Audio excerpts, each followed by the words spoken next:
श्री गुरु चरण सरोज रज निज मन मुकुर सुधारि। वरणहु रघुबर विमल जस जो दायक फल चार। बोलिए सियावर रामचंद्र की जय। सिय राम मैं सब जग जानी, करऊं प्रणाम जोर जुग पानी। आइए, श्री हनुमान जी महाराज का जो शरीर है वो सोने का, हेम शैलाभ देहम, इसका क्या अर्थ है? देखिए, वैसे तो हनुमान जी महाराज ये है कि वो भौतिक रूप से ये दिखाई देता है कि वो वानर योनि में, और बंदर सुंदर होता है क्या? लेकिन हनुमान जी को परम सुंदर कहा गया। तो ये जो सुंदरता की परिभाषा है, हमारे यहाँ क्या है सुंदरता की परिभाषा? एक सौंदर्य तो है शरीर का,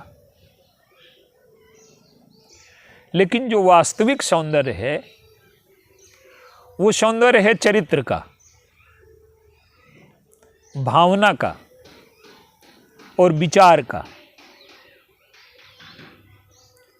हम किसी के पास जाएं, हम सुंदरता से आकर्षित हो जाएं उसकी, और जब उसके पास जाएं और उसका मन स्वभाव कुरूप हो तो हमें आनंद का अनुभव होगा क्या?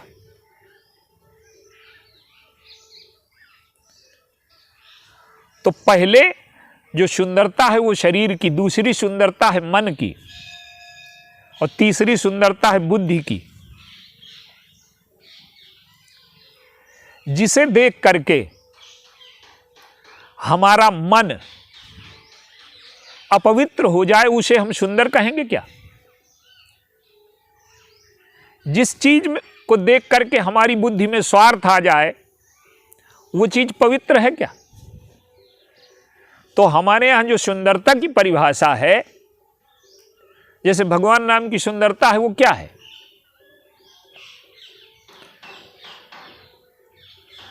कौशल्याम्बा को बड़ी पीड़ा है, पितु आयु भूषण वसन तात तजेव रघुबीर। मां तो बड़ा सुंदर बनाने का प्रयास करती है, तो मां को बड़ी पीड़ा है।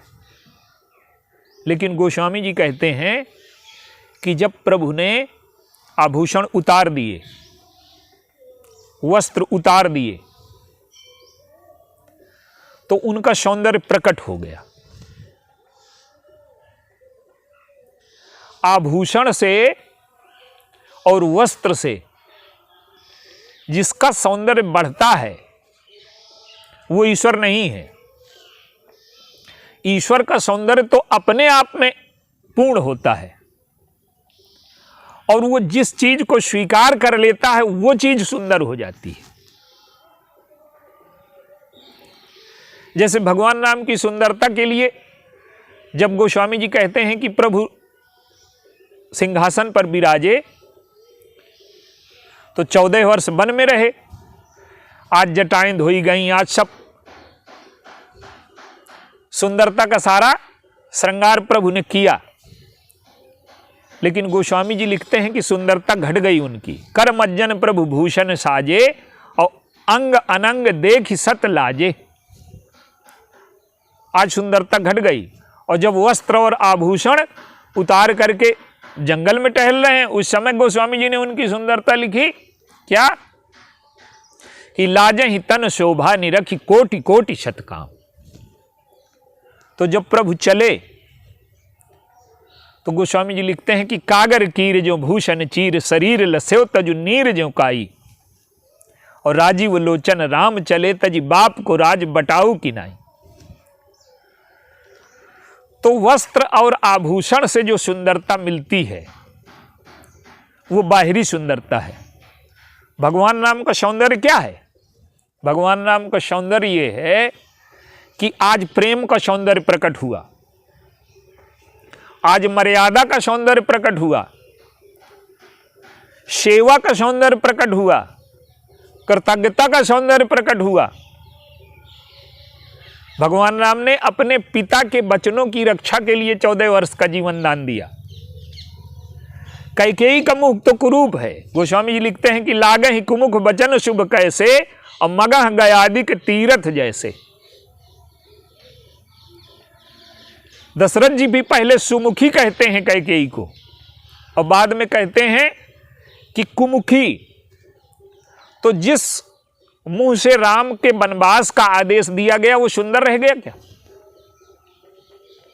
तो जो वास्तविक सौंदर्य है वो प्रेम में है, ज्ञान में है, सेवा में है, समर्पण में है, बलिदान में है, त्याग में है। और आज वही सौंदर्य प्रकट हुआ भगवान राम के जीवन में। एक दृष्टांत और देखिए, श्री भरत जी हैं, जो भरत जी का सौंदर्य, जो भरत जी जिस सौंदर्य के प्रेमी हैं, भगवान राम का जो सौंदर्य है, हनुमान जी का जो सौंदर्य है, वो कौन सा सौंदर्य है? भरत जी हैं। चित्रकूट के लिए जब चले तो प्रभु के चरणों की धूल दिखाई देती है, और सीता जी के नूपुर छूट गए हैं। तो गोस्वामी जी कहते हैं कि चरण रेख रज आँखिन लावहीं। उस चरण को, जो चरण की रेखाओं की धूल है, उसे आंख में लगाते हैं। और कनक बिंदु दुई चारिक देखे, राखे शीस सीय समलेखे। जिसने सोने का मुकुट नहीं पहना, हीरों का मुकुट नहीं पहना, उसको लालच आ गया कि ये सीता जी के जो नूपुर छूट गए हैं, इनको हम अपनी जटाओं में छिपा लें। वो सौंदर्य क्या है, वो लालच क्या है भरत जी को, कि सीता जी का जो त्याग है, सीता जी की जो तपस्या है, सीता जी का जो बलिदान है, सीता जी की जो सेवा है, सीता जी का जो समर्पण है, वो सुंदरता समाई है। वो प्रभु से ज्यादा, प्रभु के चरणों की धूल और सीता जी का जो नूपुर छूट गया उसे सोना। तो जो संसार की सुंदरता है वो क्या करती है कि हमारे अंतःकरण में वासना पैदा करती है, और जो वस्तु वासना पैदा करे, हमारे मन को कुरूप बनाए, वो सुंदर है क्या? तो जो हनुमान जी की सुंदरता है, जो हमारे प्रभु की सुंदरता है, उसको देखने से क्या होता है? हमारा मन वासना मुक्त हो जाता है, हमारी बुद्धि से स्वार्थ मिट जाता है, हमारे जीवन से अहंकार मिट जाता है, हमारे जीवन से संस्कार मिट जाते हैं। तो सुंदरता वो है जो कुरूपता की ओर न ले जाए। काम की सुंदरता क्या करती है? काम की सुंदरता हमें मृत्यु की ओर ले जाती है, और राम की सुंदरता हमें अमरत्व की ओर ले जाती है। तो हनुमान जी में जो सौंदर्य है वो प्रेम का सौंदर्य है, सेवा का सौंदर्य है, त्याग का सौंदर्य है, निष्कामता का सौंदर्य है। देखिए, जीवन में जब प्रेम प्रकट होता है, पार्वती जी तपस्या कर रही हैं और सप्तऋषि पहुंचे, तो सप्तऋषि परीक्षा ले रहे हैं। तो पार्वती जी कहती हैं कि कनकौ पुनि पाषाण ते होई। जो प्रेम है, पत्थर क्या है? पत्थर से ही सोना पैदा होता है। तो जो प्रेम है जीवन में, हनुमान जी तो प्रेम के, सेवा के साक्षात रूप हैं, भरत जी भी प्रेम के ही रूप हैं। तो वास्तविक सौंदर्य जो है मनुष्य का, प्रभु जब चलते हैं तो गोस्वामी जी, संसार का जो सौंदर्य है केवल आंख से दिखाई देता है, मन से दिखाई देता है, बुद्धि से और चित्त से नहीं दिखाई देता। लेकिन भगवान राम का सौंदर्य कैसा है कि सब चितवहि मन मति चित लाई। सब मन से देख रहे हैं, आंख से देख रहे हैं, बुद्धि से देख रहे हैं, चित्त से देख रहे हैं।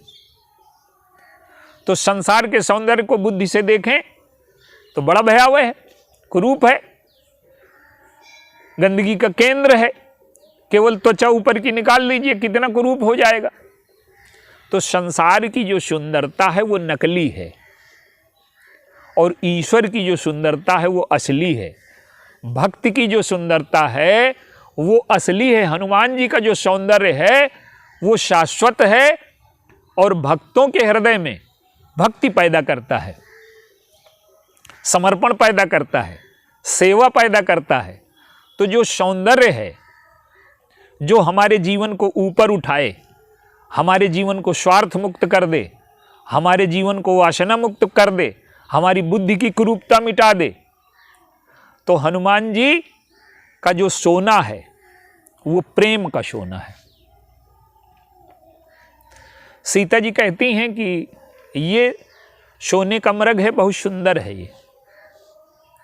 लेकिन सीता जी एक सावधानी रखती हैं कि मन में जब तक, मारीच मन का प्रतीक है और इसमें जब तक राग होता है तभी तक सुंदरता दिखाई देती है संसार की। संसार का जो सौंदर्य है वो वासना का सौंदर्य है और ईश्वर और भक्ति का सौंदर्य जो है वो वासना का नहीं है, वो बहुत गहरा सौंदर्य है। तो प्रभु क्या करते हैं कि सीता जी कहती हैं कि इसकी छाल सुंदर है, माने संसार की सुंदरता तो तब होगी जब मन से रक्त निकल जाए। तो प्रभु कहते हैं कि एक मृग तुमने सुंदर माना था जिसने तुम्हें लंका पहुंचा दिया, और ये दूसरा जो शाखा मृग है इसे भेज रहा हूं, इसकी सुंदरता वास्तविक है। वो मारने योग्य था वो मृग और ये पालने योग्य है ये मृग। तो हनुमान जी शाखा मृग हैं और शाखा मृग जो उनका शरीर है वो सोने का है। अब आप देखिए, थोड़ा सा संकेत में, संक्षेप में 2-3 दृष्टांत से हम इसे समझने का प्रयास करें। भरत जी हैं, जब अयोध्या लौट आए तो गोस्वामी जी ने लिखा कि राम लखन से कानन बसहीं और भरत भवन बस तनु तप कसहीं। तपस्या से अपने शरीर को कस रहे हैं। क्यों? कि देखिए, संसार का जो सोना है एक बार परख लीजिए, शुद्ध है तो शुद्ध है, लेकिन शरीर का जो मन है, मन का जो सोना है कब अपवित्र हो जाए, कब अशुद्ध हो जाए। भरत जी ये कसते हैं कि मेरे मन में स्वार्थ तो नहीं आ रहा, मेरी बुद्धि में लालच तो नहीं आ रहा, मेरा अहंकार ये तो नहीं सोच रहा कि मैं इसका राजा हूं। तो सेवा से अहंकार का सौंदर्य प्रकट करते हैं, सेवा से अपने अहंकार को मार देते हैं। खड़ाऊं बैठा दी, अहंकार को जगह नहीं दी उन्होंने। तो खड़ाऊं के स्थान पर अगर अपने को बैठा दें तो अहंकार जीवित हो जाएगा। तो खड़ाऊं बैठा दी, अहंकार मार दिया। तपस्या की, मन को शुद्ध कर लिया, और लोभ नहीं है, बुद्धि को शुद्ध कर लिया, तो वास्तविक सौंदर्य उनके जीवन में प्रकट हो गया। और हनुमान जी जो सोना है उसे 4 तरह से कसा गया। सोने को 4 तरह से कसा जाता है। मनुष्य का चरित्र ही सुंदरता है, वास्तविक जो सौंदर्य है वो चरित्र में होता है। और जो हनुमान जी का चरित्र रूपी सोना है 4 जगह कसा गया। आप देखिए, रावण ने घूंसा मारा, सोने को 4 तरह से कसा जाता है। कस करके, बजा करके, तपा करके और घिस करके। तो हनुमान जी के चरित्र को चारों तरह से घिसा गया, चारों तरह से कसा गया। रावण ने घूंसा मारा, रावण बजा करके देखता है तो शुद्ध सोना निकला। कैसे? मूर्छा गए बहोरी सो जागा और कपि बल विपुल सराहन लागा। हनुमान जी ने घूंसा मारा तो रावण मूर्छित हो गया। अब वो प्रशंसा कर रहा है कि धन्य है बंदर तेरे बल को, कि तूने जगत विजेता रावण को एक घुस्से में गिरा दिया, मूर्छित कर दिया। तो हनुमान जी अपने को धिक्कार रहे हैं। दिग दिगधम मंदमति मोही और ज्यों तजियत रहे सुरद्रोही। कहते हैं कि मेरा घूंसा लगने के बाद भी तू जिंदा रह गया, ये मुझे धिक्कार है। माने कहने का अर्थ ये है कि वैराग्य का मुक्का लगने के बाद भी अगर मोह जीवित है तो वैराग्य की क्या विशेषता है। माने कहने का अर्थ ये है कि रावण की प्रशंसा से उनके अंतःकरण में वीरता का कोई अभिमान नहीं पैदा हुआ, उल्टे अपनी कमी देखते हैं। ये रावण ने बजा करके देखा और प्रभु ने घिस करके देखा, लंका से लौट आए। कहो कपि रावण पालित लंका, कहि विधि दहो दुर्ग अति बंका। किस प्रकार से तुमने लंका को जला दिया। प्रभु प्रसन्न जाना हनुमाना, और बोला बगत विगत, बोला वचन विगत अभिमाना। अभिमान से रहित वचन बोले। क्या कि शाखा मृग कै अस मनुसाई, और शाखा ते शाखा पर जाई। नाग सिंधु हाटक पुर झारा, निश्चर गणबद विपिन उजारा। सो सब तव प्रताप रघुराई, नाथ न कछु मोर प्रभुताई। बंदर तो केवल इस डाल से उस डाल में चला जाता है। ये जो कुछ आप कह रहे हैं ये मैंने कुछ नहीं किया, ये आपके प्रताप ने किया।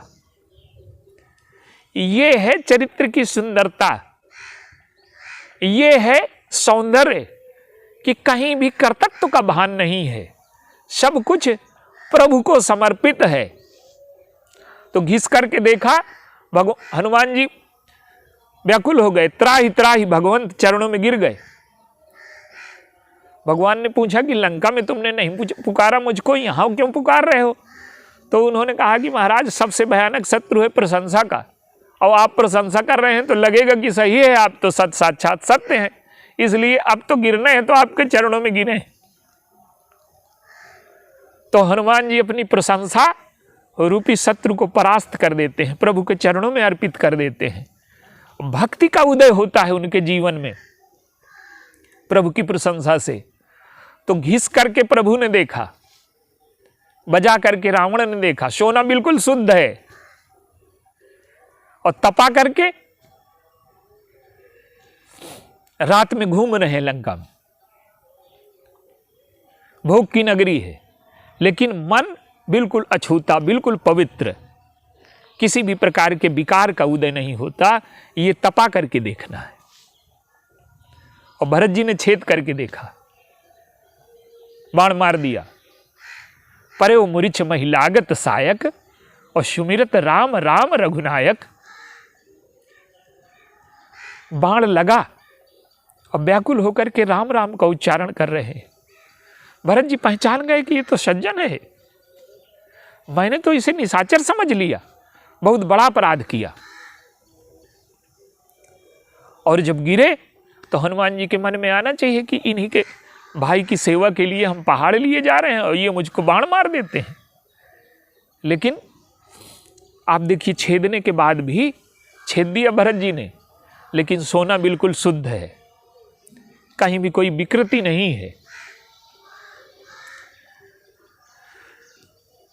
प्रभु ने पूछा कि भरत ने बाण मारा तो कैसा लगा तुम्हें। हनुमान जी कहते हैं कि मेरे जीवन में जो दोष और रोग आ गया था, भरत ने बाण मार करके उसे दूर कर दिया। मुझे भ्रम हो गया था कि पहाड़ मैं उठाए हूं, दवा मैं लिए हूं, लक्ष्मण जी की मूर्छा मैं दूर करूंगा, लेकिन भरत ने जब बाण मारा तो तीनों मेरे भ्रम टूट गए। पहाड़ ऊपर रह गया तो मुझे पता लगा कि ढोने वाला कोई दूसरा था, और जब मैं स्वयं मूर्छित हो गया तो मुझे पता लगा कि मूर्छा की दवा मेरे पास थी, मैं अपने को मूर्छित होने से नहीं बचा पाया, तो लक्ष्मण जी की मूर्छा क्या दूर करूंगा। तो कहने का अर्थ ये है कि ये जो महान भक्त हैं, हनुमान जी का जो शरीर सोने का है, ये चरित्र का सोना है, ये प्रेम का सोना है, ये सेवा का सोना है, ये समर्पण का सोना है, और जिसके जीवन में भी आ जाता है।